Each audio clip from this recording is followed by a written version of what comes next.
What up, peeps, and welcome to day 3 of Wild Eye Week, brought to you by the Slash Bros.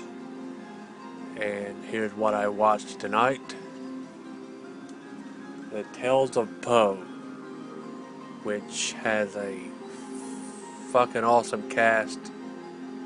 Which, okay, you got Caroline Williams from Texas Chainsaw Massacre 2, Debbie Rashad from Return to Nukem High, Witch House 3, and other shit.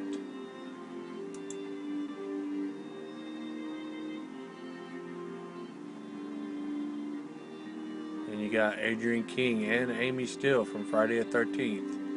And then you got this other one here. I didn't know her name when I looked at the cast. But then when the movie came on, I was like, that chick kind of looks and sounds very familiar. Her name's Desiree Gould, playing Nurse Mallard, who is the crazy-ass aunt in Sleepaway Camp, Angela's aunt. Talks the same as from that movie. That's how I knew who she was right off the bat.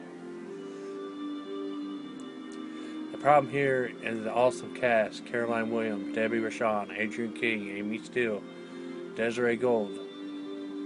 But the movie is very forgettable and has no rewatch value for me.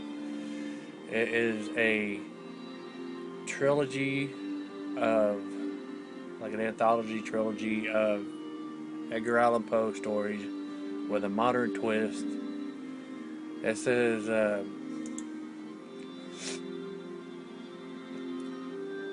based on the classic works of Edgar Allan Poe, a unique spin on 3 of Poe's popular stories: The Telltale Heart, Cask of Amontillado, and Dreams.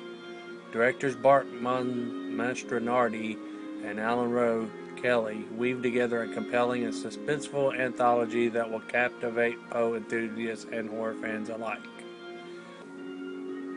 Well, the first story is Telltale Heart, and it's not the same as the old story that I remember, but it's just this crazy chick in an insane asylum telling a story of how she was like a housekeeper and a caretaker to the old lady with a bad eye, and the old lady got on her nerves, so she decided to kill her and put her in the floor, and the end.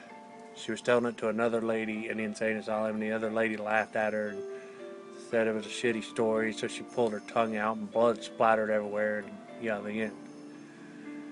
The second story, the Cask of Amontillado, is some ugly old money-grubbing bitch married some older dude for his money and had been poisoning him for like 3 years. And nothing she does seems to work. She can't kill him.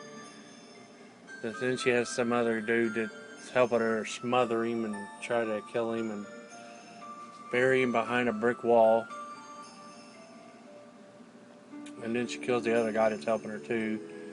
And then Mastronardi comes back to life, gets loose, and comes, and he looks all burnt and decrepit, creepy, and following her all slow, saying her name over and over, and scares her down a flight of stairs, and then puts her behind the wall.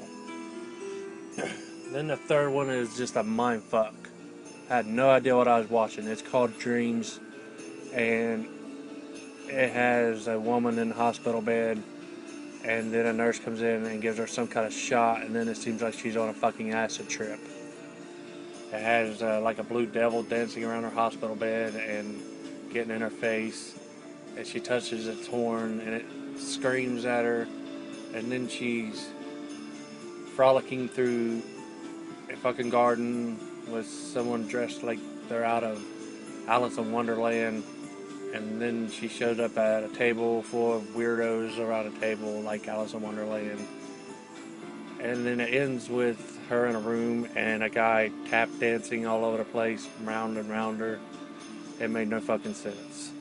So, unfortunately, with a badass cast, this movie failed to deliver, and it's a pass for me. And I would say a pass for you, but I also think maybe you should watch it yourself and form your own opinion. You may like it, but it didn't do anything for me. And that's my review for this.